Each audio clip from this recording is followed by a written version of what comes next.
কোরআনে আল্লাহ সুবহানাহু ওয়া তাআলা অনেক ধরনের ঘরের কথা বলেছেন। একটা ঘর, দুটো ঘর আমার খুবই আলোচনার কাছে আমার কাছে খুবই গুরুত্বপূর্ণ। এর মধ্যে একটা ঘরের কথা আল্লাহ সুবহানাহু ওয়া তাআলা সূরা আল আনকাবুতে বলেছেন, মাসালুল লাযীনা ইত্তাখাযু মিন দুনিল্লাহি আউলিয়া কামাসালিল আনকাবুত ইত্তাখাযাত বাইতা। যারা আল্লাহ ছাড়া অন্য কাউকে বন্ধু হিসেবে গ্রহণ করেছে তাদের উদাহরণ আল্লাহ তাআলা বললেন মাকড়সার উদাহরণের মতো, যে মাকড়সাটি একটি বাসা বানিয়েছে। ওয়া ইন্না আওহানাল বুয়ুতি লাবাইতুল আনকাবুত। এবং আল্লাহ তাআলা বললেন সবচেয়ে দুর্বল বাসা কার বাসা? মাকড়সার বাসা। আপনারা মাকড়সার বাসা দেখেছেন? কি পরিমাণ দক্ষতা দিয়ে এই বাসাটি নির্মাণ করা হয়েছে। এটা যে বুনন দেখেছেন, কি অসাধারণ নৈপুণ্যের সাথে এটা বানানো হয়েছে। এখানে যদি কোনো পোকামাকড় পড়ে তাহলে তার আর বাঁচার কোনো সুযোগ নেই। এখানে পোকামাকড় পড়া মানে কিন্তু মরে যাওয়া। কিন্তু আল্লাহ তাআলা বলেছেন মাকড়সা যখন বাসাটা বানায় তখন সে জানে যে খুবই শক্তিশালী একটা বাসা বানিয়েছে। কিন্তু আল্লাহ বলছেন ওয়া ইন্না আওহানাল বুয়ুতি লাবাইতুল আনকাবুত। তোমরা যদি বুঝতে যে মাকড়সার বাসাটি খুবই দুর্বল এবং উইকেস্ট, ফিবলেস্ট, এর চেয়ে দুর্বল কোনো বাসা নাই। লাউ কানু ইয়ালামুন, হায় লোকেরা যদি জানতো।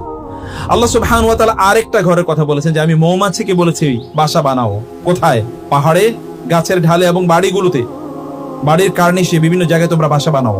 সুম্মা কুলি মিন কুল্লি সামারাত, অতঃপর প্রত্যেকটা ফুল থেকে তোমরা কি খাও, তোমাদের খাদ্য সংগ্রহ করো।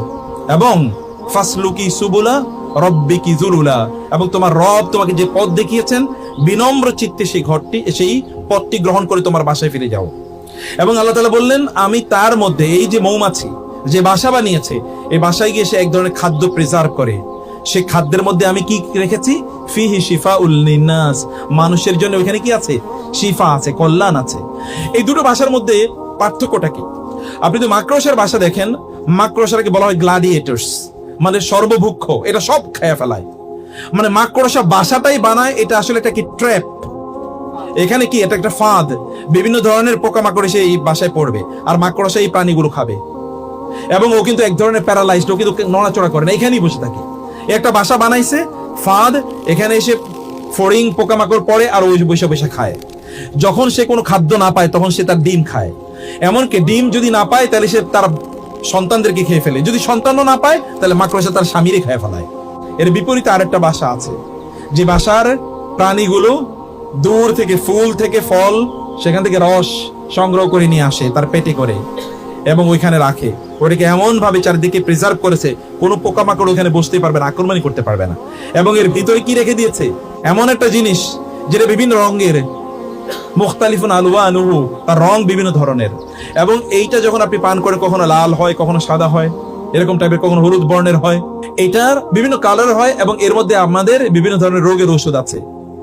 এটাকে আল্লাহ সুবহানাহু বললেন এ কিন্তু আল্লাহর প্রতি প্রচন্ড আনুগত্য। ফাসলুকি সুবুলা রব্বিকি যুরুলা, তুমি বিনয়ের সাথে আনুগত্য করো আল্লাহ সুবহানাহু ওয়া তাআলা দেখানো পথের বাইরে তুমি যাবে না। এবং এই কারণে ও কিন্তু একা বসে থাকে না তার রুমে, তার এই ঘরে, ও কিন্তু ঝাঁকে ঝাঁকে বের হয়ে যায় এবং সে খাদ্য সংগ্রহ করে সবচেয়ে পবিত্র। রাসূল সাল্লাল্লাহু আলাইহি ওয়াসাল্লাম বলেছেন এই কারণে মুমিন হচ্ছে মৌমাছির মতো। মৌমাছি কি করে? খায় সর্বোত্তম জিনিস, প্রডিউস করে কি সর্বোত্তম জিনিস। দুটো পরিবার কিন্তু এখানে আছে প্রিয় ভাইরা বোনেরা। আমরা কোন পরিবার নির্মাণ করতে চাই? কোনটা? ঘর ভেতর থেকে শক্তিশালী হওয়া লাগে, ইন্টারনাল বন্ধনটা প্রচন্ড শক্তিশালী হওয়া লাগে। যদি ইন্টারনাল বন্ধন শক্তিশালী না হয়, ঘর থেকে আপনি প্রোডাকশন কি দিচ্ছেন?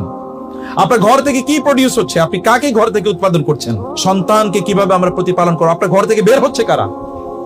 গ্ল্যাডিয়েটরস এখান থেকে। কারণ মাকড়সারও তো বাচ্চাগুলো বেঁচে যায় কিছু, এগুলো পরবর্তী তাদের প্রজন্ম দেখে খেয়ে ফেলে, অথবা তাদের ডিমগুলো তাদের নিজেদের প্রজন্মকে খেয়ে ফেলে। আমরা কি আমাদের প্রজন্মকে খেয়ে ফেলছি কিনা?